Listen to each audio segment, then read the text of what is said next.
That's me in the very beginning. Now I am a baby and getting zoomed from my mom to my birthday. I don't remember a lot about my younger life, but I remember it was fun and I felt so safe. My mom and dad always happy. I guess my mom's sister was mad that my dad was so great, so she called the police and said he hit my mom. We were all reading and they came. I heard my dad yelling, "There, no way!" My mom was crying loudly. Some lady took us away. The court said my parents abused and neglected us. They only loved us. The caseworker lied. I never saw my parents again. I'm still hoping one day they come. I am a victim of CPS and so are my parents. We need to find justice in all of this madness for all of us that are being abused. It's not fair. Every kid I know has a mom and dad. I know they miss me. I bet they fight every day for me to come home. Don't get caught like us. Know your rights.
All right, everybody. Welcome to Monday evening. It is Canadian Monday or North American Monday here on CPS Victims Hunting for Justice.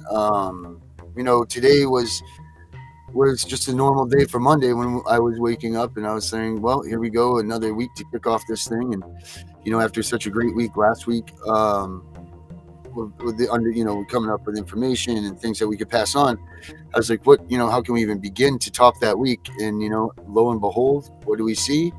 All over the news is Puff Daddy is involved in sex trafficking and so on and so it goes. His houses will be searched and people will be founded and all of this. And all of us that have had our kids taken by CPS and have been crying out loud for all this stuff for all these years are like, finally, maybe it'll be a break, right?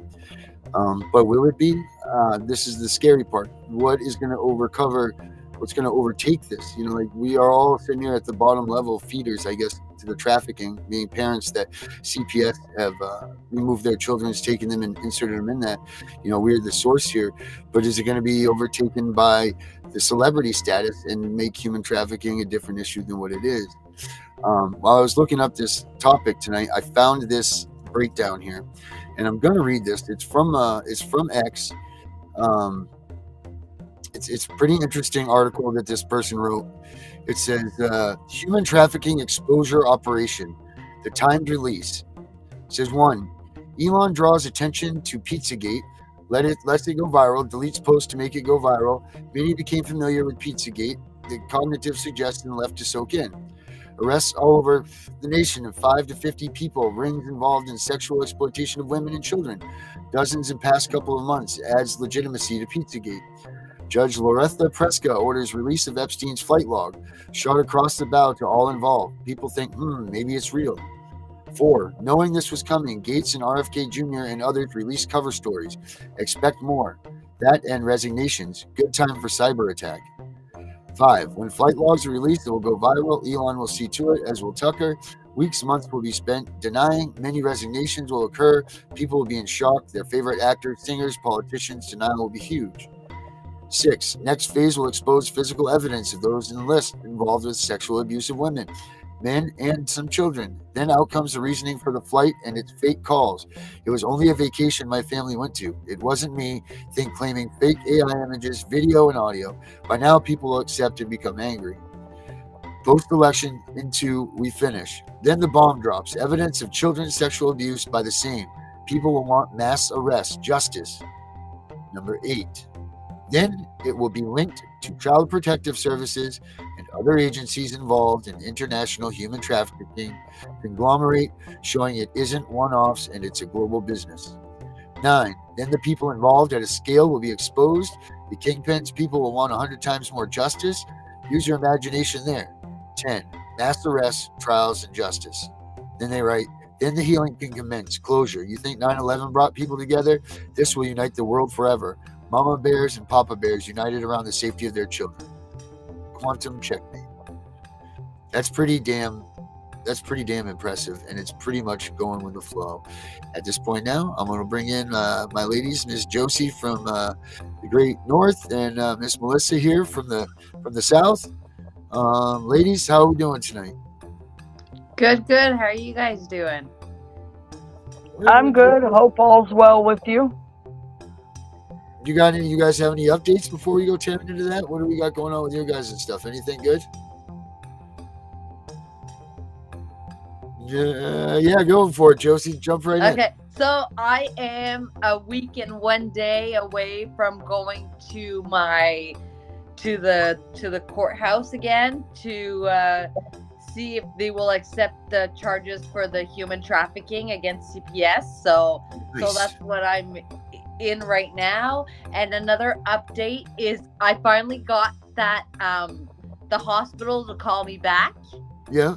So it's funny because when I called the floor of the nursing, I've been waiting for a month now for her to call me back. Yeah.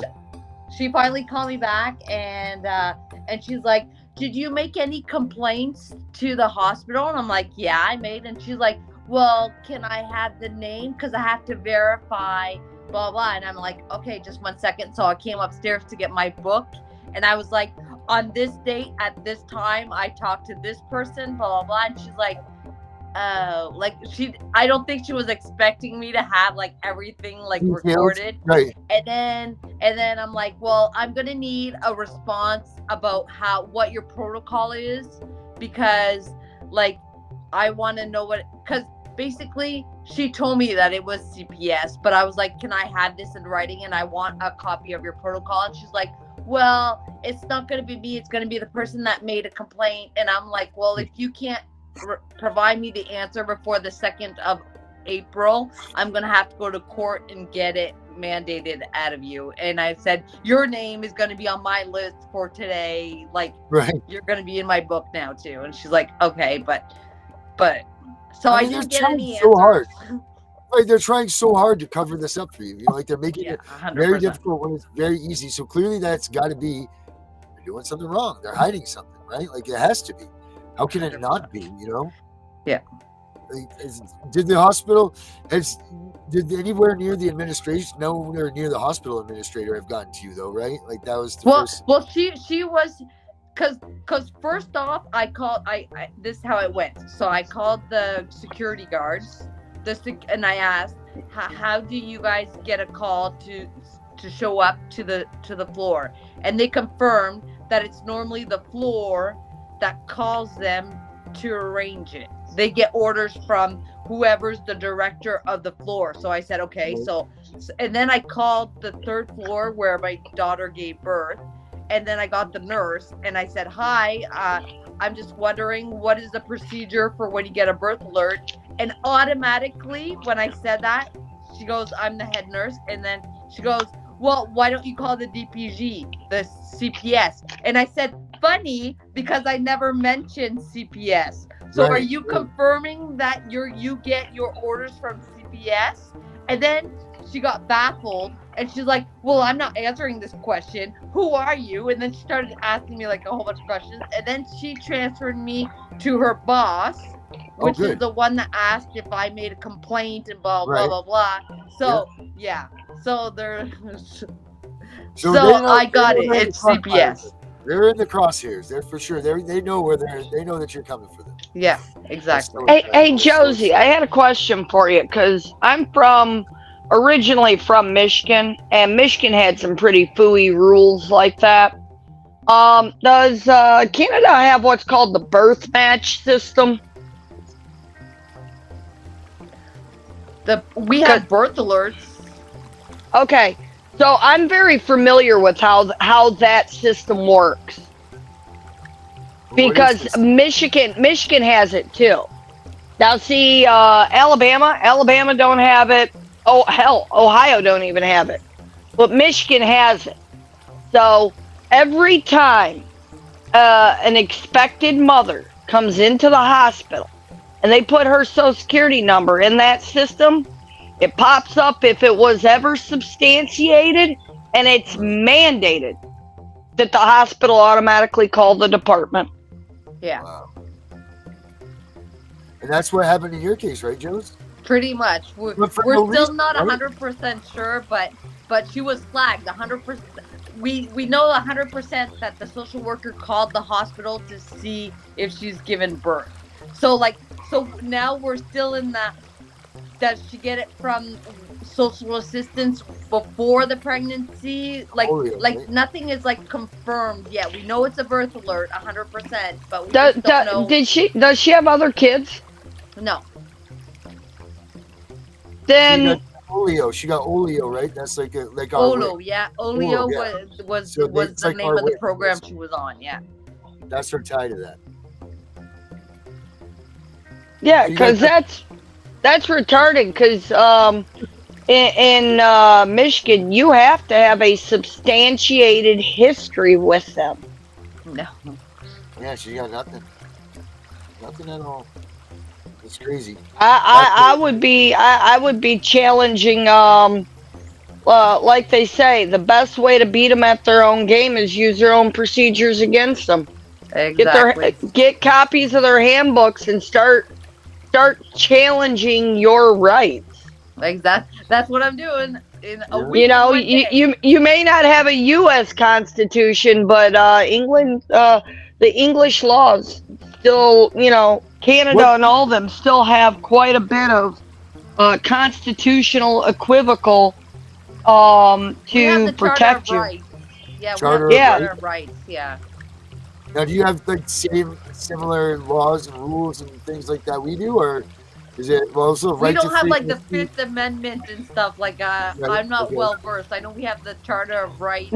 They do have a right of due process though.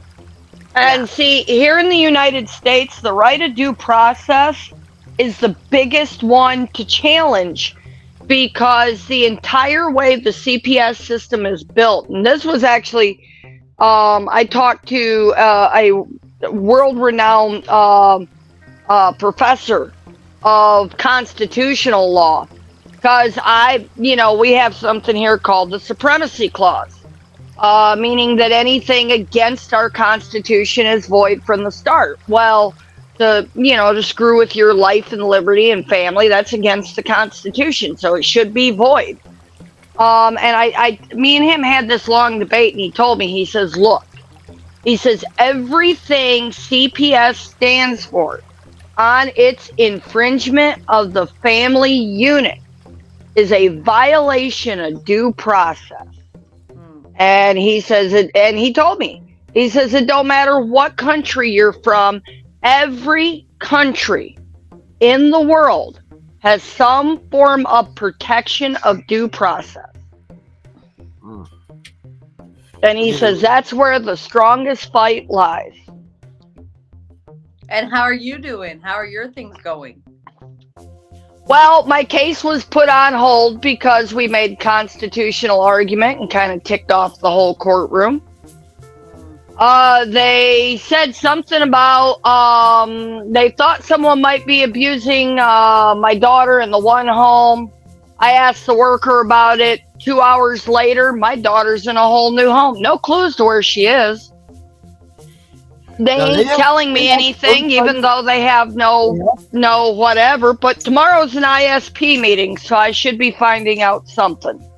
Now, also, now if they move your child, does that go back into like that's like the is this them a way to try to recontract you to get themselves back on track where you hadn't been adjudicated or you hadn't been? No, but actually it works to my favor because they've had her in that home for close to 2 years. Yeah. And the argument would be that the bond with the foster is greater than the bond with the parent. Okay. Being that she's turning 2. So now by moving her, the bond is no greater. Right. So that's out of the picture for that portion. Right. And I think they was looking for an excuse to move her from there anyways. They had found out that this particular set of foster placements had kind of started bucking the system a little, and they've seen all the dirt and they're not happy with it. And the only reason they still maintained a foster license is because they was looking to buy my daughter. Oh, wow. Yeah, so she's no longer with them. They ain't going to get the chance to buy her. They ain't going to get the chance to buy her anyways because they've already made it very clear that they want to do a family placement even though there's 0 allegations against us. I hope not. I hope that this just gets over for you because there is nothing. Just like in Josie's stuff, there's nothing. Well, I mean, Darren, you've read my paperwork. There's like really, really, truly nothing. Right. Yep. Both of you guys are on the same thing. You're like, what the hell? Both of you were doing things that you thought were right by helping your daughters, introducing them to situations, and instead of, coming back and helping you and assist you, they screwed you over. I mean, now what kind of what does that say to people when you're like, hey, I want some help with my kid, please help me? And they're getting all this money for these programs, and then all of a sudden they're like, you know what? We're gonna not help your kid. We're gonna take your other kids, and like, what does that say? Hey, Brooke, we got Brooke on here. She's talking with us a bunch of things. She's saying, yep, it's like a trick that they. Well, my trunk there fell down. It's a trick that they play. It sure is. Brooke, I'm in Maine.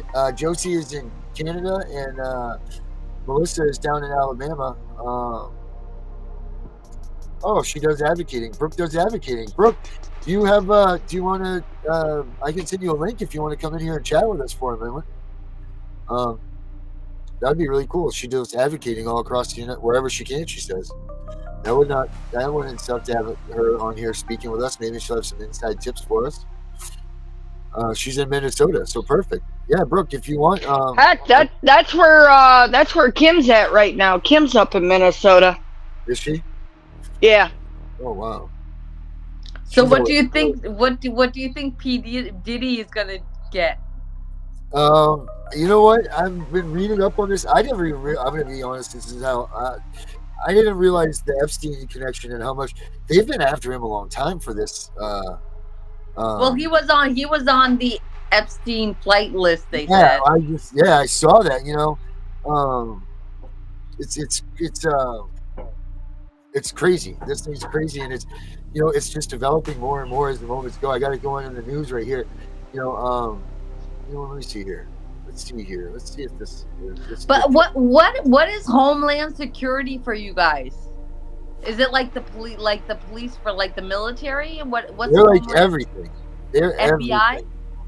Everything. They would Homeland Security here is pretty much wannabe state troopers. With a little more authority and a little less education. Yeah, they have their hand in everything. Even GHHS was under their grasp, under the Department of Homeland Security. Okay. That was created after 9/11 when they put all the czars. Remember, they called them the czars of each one of these because they wanted everybody to come together So you have the FBI, CIA, like all of them conglomerate together to create Homeland Security, different branches of services, Okay. things like that. Oh, hey, Darren, did you Yeah. hear about the new Democratic bill that they rushed through, that Pelosi rushed through the House, that they get passed? They I didn't just know. dumped a bunch more money into reopening the borders. They dumped a bunch more money into Ukraine, and they dumped a bunch more money into Chinese germ warfare research stuff. Oh, here in Canada, we're getting a carbon tax the 1st of April. Oh wow, they're going and going and going, huh? Carbon tax now. So that's like what? Your footprint that you leave? Yes. All right, here we go. I got this one here. Let's see. Don't worry, next week they'll charge you a tax for breathing air. I Well, know. they're coming close to that already.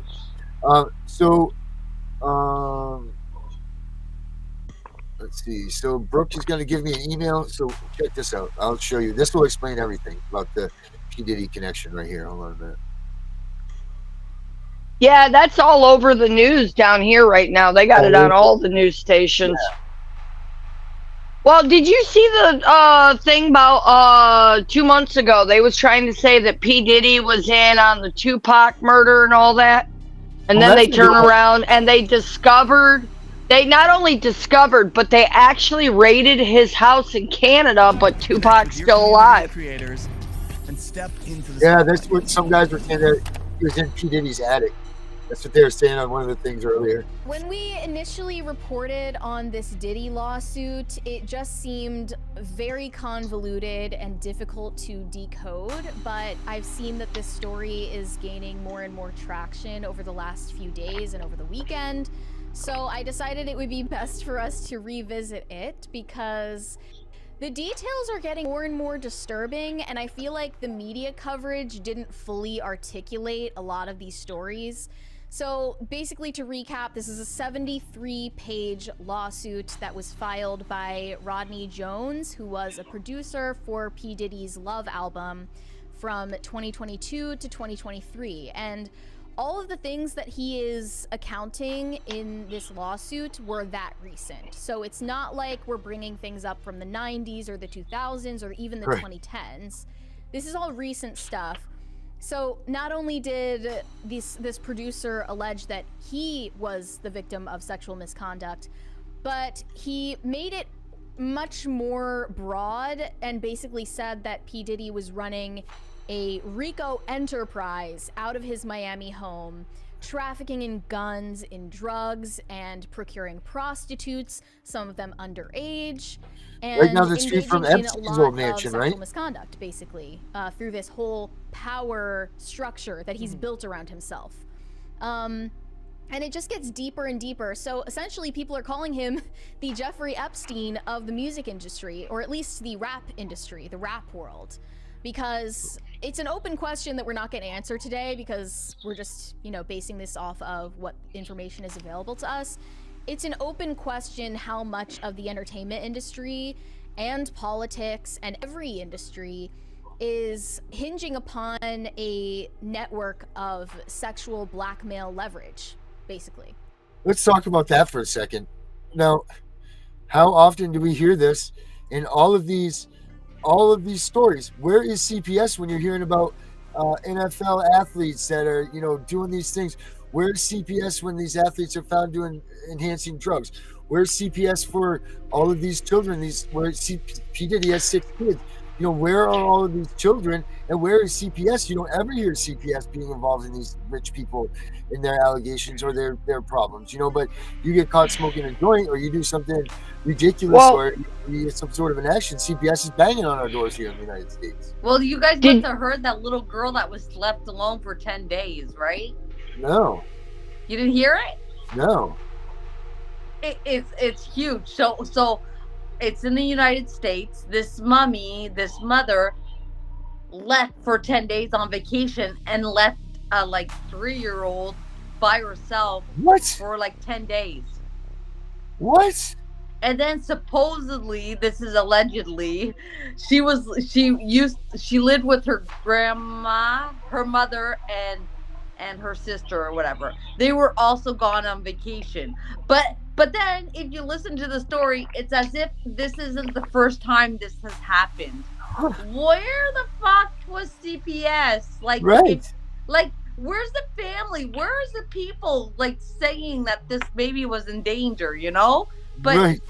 you know, CPS is gonna come in, they're gonna save the day, they're gonna be heroes, but like they weren't there for the For the beginning of the imminent 2 danger, years where the she imminent obviously danger was period. neglected. Right.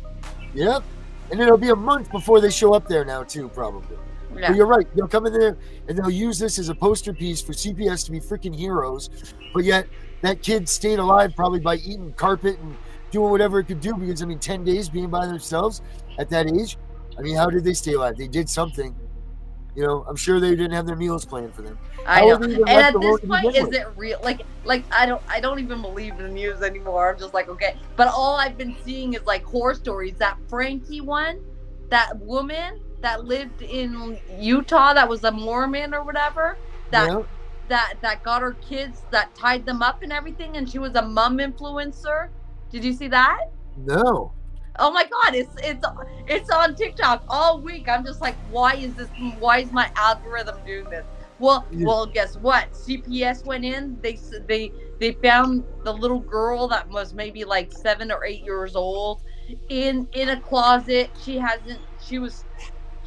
stayed there for 4 hours while the cops were like, "Are you hungry?" Gave her a pizza, blah blah. And now the mom is in jail, but because she had like six kids and she did horrible things, and she was a mom influencer and nobody noticed it, and the dad was separated for like a year. A very story, and of course CPS came in and they're the heroes again because they're gonna save those little children, right? Like, Yeah.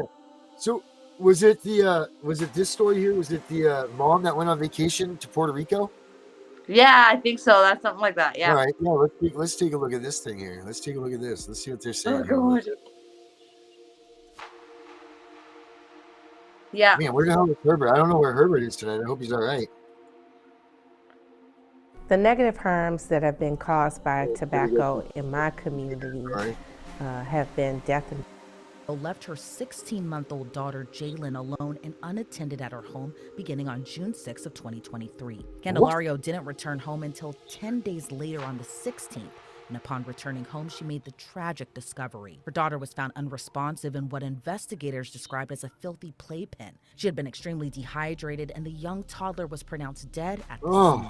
According to the medical examiner, Jalen's body was extremely emaciated. She weighed less than 14 pounds at the time of her death. Investigators say Candelario left her daughter alone while she vacationed in Detroit and Puerto Rico. She was arrested and booked a day after returning home and discovering her daughter's body. In February of 2020, Candelario pleaded guilty to charges including aggravated murder and endangering children. During Candelario's sentencing, What did she the think was prosecution going to said happen? investigators combed through more than 600 hours of Ring camera footage, which actually showed Candelario left her daughter alone for 2 days before she jetted off on her vacation. If in fact we would have gone to trial, the evidence was going to show that Crystal Candelaria left the state of Ohio on 6/4/2023. She leaves because there is a receipt that's found in her car that she is in Taylor, Michigan. Unbeknownst to Ms. Candelario, her neighbors had Ring doorbell, and the Cleveland Police Department Homicide Unit has gone through 648 hours and videos of the Ring doorbell, which you're going to see in this presentation. Give your Now, skin what it's do these asking people for. think is going to happen? Seriously. And now, if those people next door have a Ring doorbell and they're watching this shit, why wouldn't they have come to the rescue of that kid, right? Like, what the hell were they thinking? I don't get how these people function like this. This is some crazy shit, right? But you, like, you know what, Darren? I know another lady, and I know her very closely because unfortunately I'm related to her. that she's got an 8-year-old. She's doing the same thing. I don't think she's been home in a month and a half. The 8-year-old's raising herself. There ain't even lights on. And you know how they said that lady went up to Taylor, Michigan? Yeah. My niece is in Taylor, Michigan. Same fucking area. Oh my God. And she's doing the same damn thing. She door dashes food to the house. Doesn't even know if the little girl gets to school. Never cleans the house. Never makes sure she has food or water. Goes out of town for weeks on end. And you know how many? And no one does anything? No one will do anything. CPS won't do anything. They won't go out there. Oh my God. That's horrible.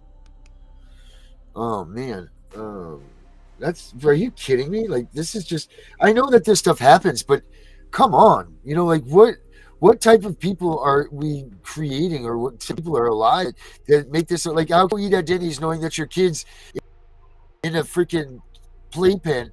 You know what I mean? Like, how could you even remotely think that that's okay? But yet we're sitting here fighting for years for our children, you know, like, and we're the bad people. You know, like, this is just crazy. I'm waiting for Brooks' email here. Well, I think that makes for the poster, the poster advertisement for Don't Do Drugs. Yeah, well, it's supposed because a lot of them go off on their drug binges, because that's what my niece is doing. She's off on anything that she could eat, swallow, or snort, and she ain't even thinking about that kid. All she's thinking about is her next high. That's too bad. It's really too bad. It's too bad that there are people out there in this world that want their kids to be a part of their lives, that need their kids to be a part of their lives, and CPS just rushes right in, takes them away. And, you know, poor Josie's daughter hasn't even had the opportunity to be a mom yet. Like, they didn't even let her be. I mean, Melissa, you didn't even get the opportunity to be a mom to your youngest. Like, what the hell? You know, like, and this is okay. So where is the outrage in the people? Just as much outrage in the people that sit here and be like, where's CPS for this stuff? Where the hell is CPS, or where are the people for us when CPS just storms in and takes our kids, and they see us fighting, they see us screaming, and they see us protesting? We're not drug addicts, we're not drunks, we're not junkies, we're not this, we're not that. We're parents and grandparents that want our fucking kids, and they need to start paying attention to this. Well, we're not broken people. You know, these broken households, they figure the kids are damaged goods. You're right, and you're right about and that. wait a minute. Here's your funny ha-ha to the whole situation, because you know how they want to place with family in my case, right? Yeah. You know, they wanted to send my kids to my niece, you know, the one that's leaving her 8-year-old to raise herself. That's where they wanted to send my kids, and they wondered why I protested. Wow. That's just crazy. Because I'm sorry, they're safer off in the system where they're at than to be up there with her. So what do we do? What do we do in this situation? How do you get these people to pay attention to those cases? And again, you're right. It's the damaged good things. That's that slang term. That's all it is. But what do we do to turn this around? Right, we can't, because this is too much money for them. Right, like, there's way too much money in this. Josie, did you find out? I don't know if I ever asked you or not, but we found out how much money it is in Canada, or how they get their funding. Do you know any of that information? Like, how much money each kid's worth? Is it? Where do they get their funding? Any of that stuff? They get most of their funding from the government, because it's government owned. Okay. So everything is government, and then they have subsidies for how many indigenous people are in there, how much mental health is in there, and then they get $900 bonus for getting a child taken out of emergency. And then, like, it depends on how many beds, how many kids, you know. It's probably like a certain amount for, like, children, because all different CPS probably have a different amount, right? Right. Like, if you have a big pool in Montreal, they'll probably get more than, like, in the outskirts, right? Well, I mean, your guys' medical system is pretty across the board out there, and that's where most of their money comes out of medical billing. And I know that Do you think our medical system is good? no, I'm from Michigan and I was married to a doctor. So Okay. I seen all the people that come from Canada over to Michigan to get shit done, and I seen all the people from Michigan that went to go buy the shit in Canada they couldn't get in Michigan. But they get paid out of a system that's just like our Medicaid system. When they talk to you on the phone for 15 minutes, Cha-ching. yeah, they get to bill a 15-minute medical consult. Yeah. And that's all paid off direct subsidy, because I actually looked into Canadian CPS systems at one point back when we were on the old shows. And it's actually paid off their medical subsidy on a standard fee. And they do have a lower emergency removal cost, but they make more on every 15 minutes billing than they do here in the U.S. Okay. So it actually works out to be very close to the same. They just don't get the huge adoption fees like we do. Well, hold on. So it says here, governments in Canada spent an estimated $798 billion. This is from 2019. The majority of which was directed towards social protection. Now, social protection is like our stuff, right? Like DHS. Yeah. I'm assuming. Child and adult care. So it says the consolidated Canadian general government, that is federal, provincial, territorial, local, and other government entities combined, increased spending on social protection by 3.4% in 2019 to $200 billion. This accounted for almost 1/4 of the total government spending. Wow. I'm trying to see where I want to find out what you guys get, who gets the money for the kids. Because they say in the United States, if they get one of the kids through a system, it's anywhere between $1 million to $3.5 million, depending on the size of the child, or you know what I mean, like the kid had mental disabilities and all this stuff. That's what their worth is.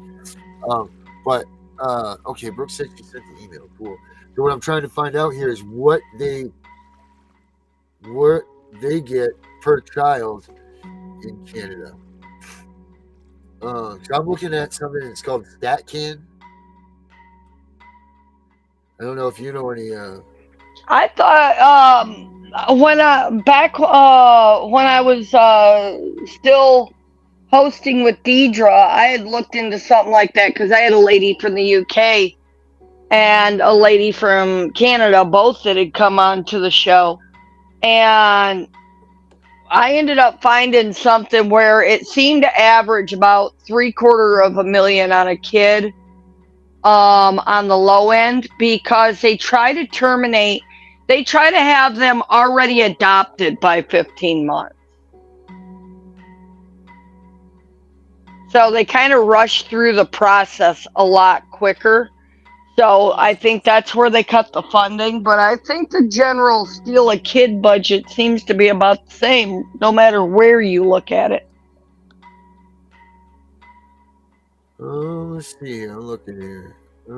See, just in Quebec, it says in 2020, invest 90 million to bolster youth protection measures, and that's just Quebec. So, and that's only extra add-in to bolster. Yeah. So the government has taken a number of preventative measures to promote a healthy start that will keep all children safe from potentially dangerous situations. The National Children's Age Agenda is a federal, provincial, territorial initiative with central focus on early childhood development, based on firm belief that a healthy start in the first years of childhood is a strong foundation for a better life. Do you know that the National Children's Agenda, is that like some mainstream thing, Jost? Do you know? No, I've never heard of it. No. Okay, so it says with a total federal government investment of $2.2 billion over 5 years, starting in 2001, provincial and territorial governments will use this increased funding to promote healthy pregnancy, birthing, and infancy. Ain't that supposed to be like our Safe Families Act? Well, that's what it sounds like.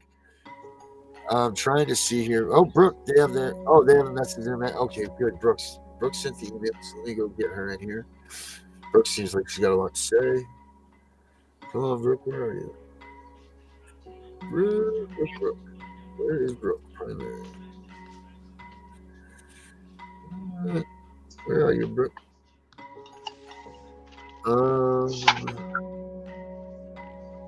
Shoot. Brooke, I do not have an email from you yet there, dear. Again, it's abolishcps.com@gmail.com. That's the email I'm looking at right now. If you want to hurry up and throw that in here, that would be great. Again, it's abolishcps.com@gmail.com. Let's see. Okay, it's the bill time. You see that? That's coming around because all of these things say Darren paid the bill. Hey, you know what, everybody? Oh, Herbert's in the house too. Welcome, Herbert. Guys, just saying that what I just said right here on the screen, there's a QR. I don't like to normally do this, but I will let you guys know that if you could help in any way, support this stream, scan this little code here, it'd be great, and that would help us along. Because I just looked at the book things here. All right, as we're waiting for Brooke, we got Herbert coming in. Herbert, how we doing, buddy? How you doing? We're good. Fine. How you doing? We're good. Hey, we were just talking about a little bit of everything, but what do you think about this P. Diddy stuff? About the what? The Puff Daddy stuff. Have you gotten this yet? Did you say Pump Daddy? Puff Daddy. Something about Debbie. No, P. Diddy, the rap star. Tupac, Puff Daddy, I don't know. Notorious B.I.G. Yeah. Well, he got tied into sex trafficking. Oh, okay. So they stormed his houses today in L.A. and in Miami at the same time. They went in and stormed their houses. Well, I tell you, I just learned a couple of days ago, I think Friday or Saturday, that Arizona is one of the biggest places for sex trafficking. Yes, it is. It's on the map. Arizona is on the map for sex trafficking. Oh yeah, it's big on the map. Hey Carrie, how are you? Yeah, I just learned that. I just learned that a few days ago. I can understand why. We're right next to the border. You are the hub of where everything's coming through. You are one of them down there in Arizona, my man. So yeah, we're right here. I mean, hey, Herbert, Carrie. I can literally. I'm only 2.5 hours away from touching the wall, touching the border fence. Oh, you should get down there and get some coverage for us, Herbert. Yeah, I could, but the thing is, there's nothing much I could do because the Border Patrol, they're not going to really let me get into where the action's at. Oh, you've got to be able to pull some sort of something. You were a police officer at one point. Yeah, but the Border Patrol, they'll question me more why, than they would do with other people going down there. All right. So here you go. All you got to do is show up and say, I'm looking for some young kids. Yeah, right. What you need. Yeah, right. Right. No, they don't want the press. They don't want the media. Yeah, do they shut you down when you get close to that? Yeah, what is this? Wait a minute. Hold on. So we have that border there. What do they do about the borders in Canada? Anything? Nothing. It is the largest unpatrolled border in the in our U.S. Because you got to figure from Minnesota all the way over, it's wide open. When I was up in Langdon, North Dakota, I was in and out of Canada and didn't even know it. Wow, that's crazy. Hey, everybody, say hi to Carrie. Carrie's here. Carrie's our #1 fan. We got her. She's here with us tonight. Hey, Carrie. And Brooke's coming in right now. We're going to talk to Brooke here. We're just waiting on her to come in. Herbert, so Josie finally got some news back. Not a lot, but someone did respond to her from the hospital. And okay, I'll let her go ahead and say, but yeah. Well, we were right. Like I talked to the administrator, and she basically wanted to know if I made a complaint to the hospital, and I said yes. And she's like, okay, well, I'm gonna need their name. So I said, give me a second. I went upstairs, got my book, and then I said, well, on this date, I called this person at this time, on this time, at this time, at this time. And she was like a little bit flustered because I don't think she was expecting me to have receipts, right? And I was like, okay, well, I need the confirmation of like, how is it possible that you let a baby leave with strangers, and who gave you the order to like to do that? And then she's like, well, I'm gonna need to talk to the person you talked to make sure that you really made a complaint. And then I was like, well, can you send me your protocols so I can have it? Well, it won't be me, it's gonna be her. And I'm like, well, I need this before the 2nd of April. And she's like, well, I can't promise you a number. And I was like, fine, if you can't promise me a number, your name is gonna go in my book, and I will ask the judge to give me a warrant to get that information from you. So, yeah. That was smart. That was good. That was very good, Josie. You're great. So, guys, here's Brooke. Yeah. Herbert, we got Brooke here with us. This is Brooke Bennett. She's, hi, Brooke. Hey, how are you guys? Hey, Brooke, how are you? What do you? What's your story, Brooke? What you got? Well, I've been through 3 cases. My rights were terminated to my son July 2022.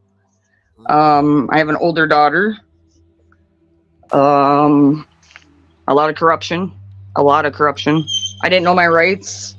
I knew nothing.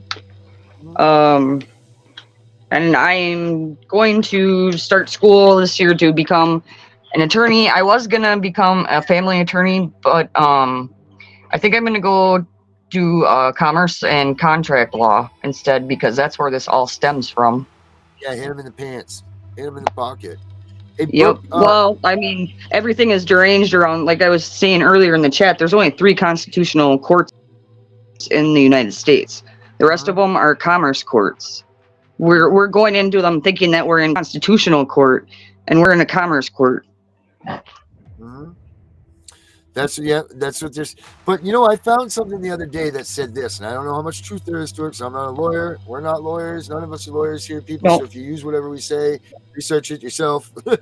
Yep. But there's someone that said that because they're not using the Constitution in these district courts, they won't ever use it. You know, you can't use your Constitution.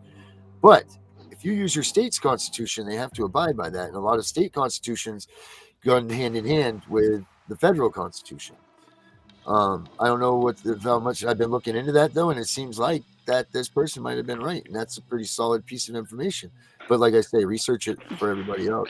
Yep. You're trying Well, to advocate. Darren, that's the argument we've made in our case, and that's why my case got continued for another month. Right. Is because literally at the start of the case, judge says, okay, we got a couple motions to hear. You know, it was pretty much we were gagging the GAL who comes in there with all her lies and her bullshit to make sure that if she couldn't prove the truth, she couldn't open her mouth. Hell, we didn't even get to hear the motions. They literally, you know, the one attorney, Richard, he stood up, he says, Your Honor, he says, I want to make oral argument for constitutional violation. Yeah, you've seen everyone hit the brakes and everyone's jaw drop. And judge says, okay, I'll take your oral statement for constitutional argument. And he did. And he said, you know, we argued a violation of substantial due process and procedural due process violations. And he says, okay, he says, well, everyone start preparing your brief, and we're going to send notice to the state attorney general, because now that it's constitutional, we have to have, being that I'm in Alabama, State Attorney General Steve Marshall has to be invited to come make his constitutional defense. So that's what I'm going back to court for on the 18th, is we're going to have a constitutional battle. That's awesome. So that did work. That's perfect. You can use constitutional law in the trial court, but you have to make a written or oral request to use it. And then they have to invite the state attorney general. And if the judge denies you, because I had a long conversation with Yancey about it. That's that constitutional attorney I have. I had a long conversation. I said, well, what if the judge denies the ability to make constitutional argument? He says, well, then you either, mandamus it to the Court of Appeals or the Supreme Court in your case, since you don't have a Court of Appeals. He says, otherwise, you take it to a federal suit under 42 U.S.C. 1983. He says, that's your options. He says, but 9 times out of 10, you want to make a constitutional argument. If it ain't an attorney telling the judge that, judge ain't going to listen. He's going to ignore you like you're an idiot. It's going to lawyer you like you're dead. You're not there. You're not in this courtroom. You don't exist in there. Right. Brooke, what do you say about all of this stuff? I know that's what you're talking about. I mean, we're getting personally, I will never hire another attorney or even get a public defender ever again in my entire life. All of them have screwed me over. My appeals attorney, that was a public defender. Sorry. It's a habit. You're right about that. Yeah, public defenders. She had went into court and went behind my back and voluntarily dismissed my appeal without telling me or judging that I was part of it. And I got a paper in the mail saying that my appeal had been, by my asking, had been dropped. And I'm like, what? My attorney in the third case, I actually got her on a what do they call that? A domination. She got an domination. I filed a grievance or whatever. Yeah. I just don't understand. Did you go back and file a request, a writ of mandamus for ineffective assistance to counsel after filing that grievance? Okay, well, you're what, Minnesota? Yep, it took them a year and a little longer to get me that. 3 or 4 years under the ineffective assistance at the appellate level to go back under a mandamus and argue ineffective assistance of counsel, and that can actually that's arguing for a de novo of your appeal, which kind of resets it. I have so many things that were corruptly done. Like I said, it took them 3 times. The third time they played really dirty. I got my kids back every single time. Never once during them 3 cases did I ever have to take parenting classes, which I thought was kind of funny if I was such a bad parent. Right. I was once required to take parenting classes, but the third time they played really dirty. They never even notified me of the hearing, first off. And then my lawyer, when they did the removal, they had no court warrant or order or anything to take my son. I had 3 town cops tackled me and ripped my son out of my arms. Like literally tackled me and ripped my son out of my arms because I wasn't going to give him to him. And then they didn't notify me of the court hearing.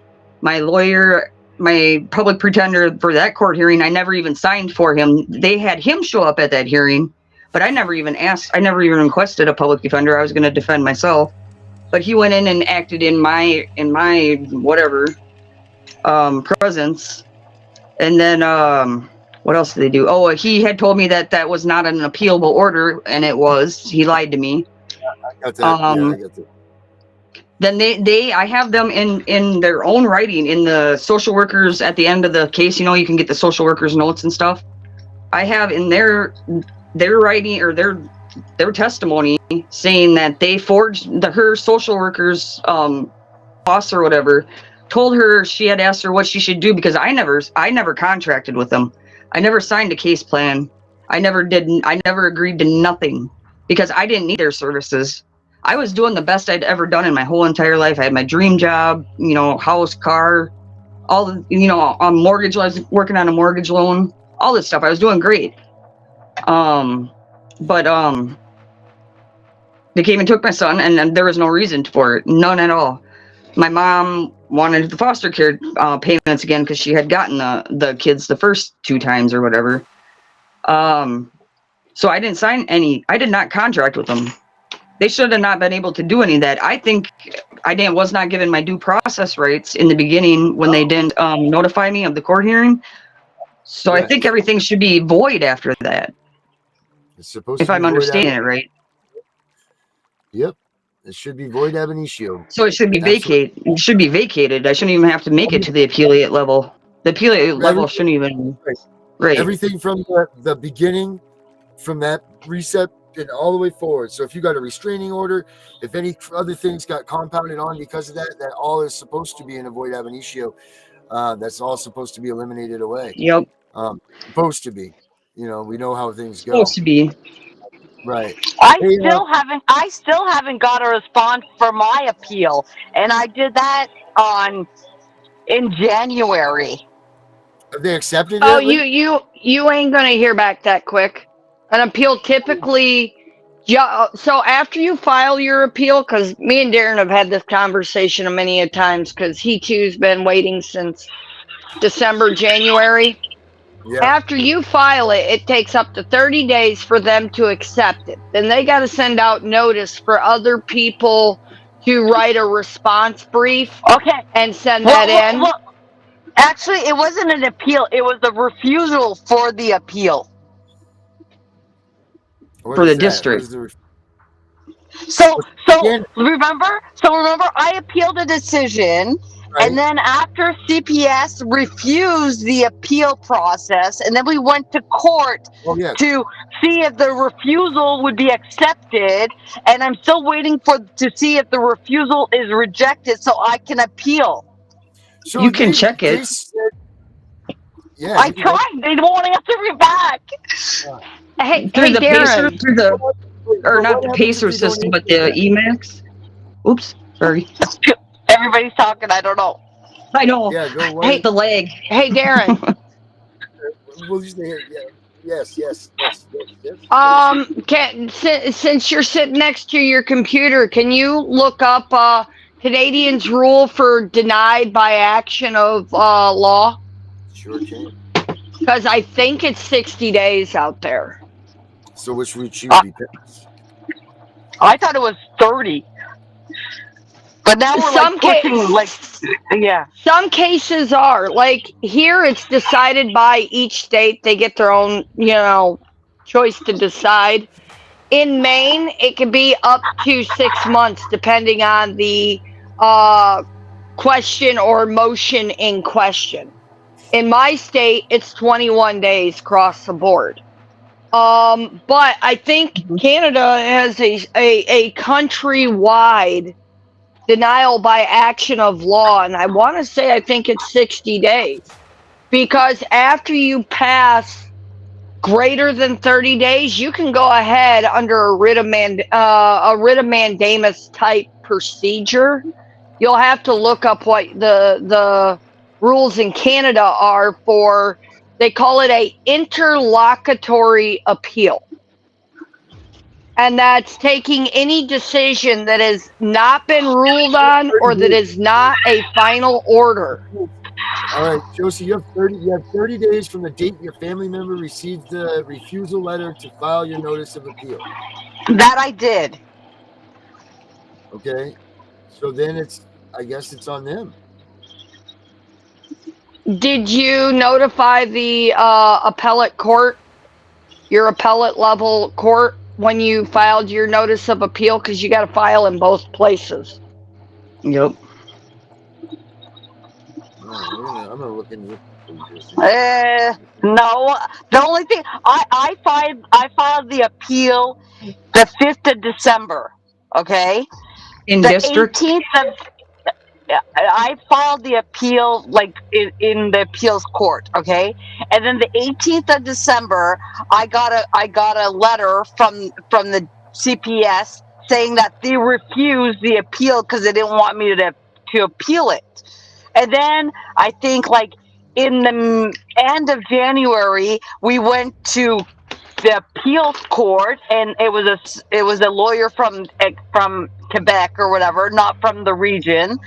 And then she took my book of evidence regardless, and I'm still waiting for the decision to see if she refuses it so I can appeal. That's what, like, but I fucking know nothing about law. So, like, I'm just going with the flow, right? So, if I was you, Josie, what I would do, I would call your civil appeals department.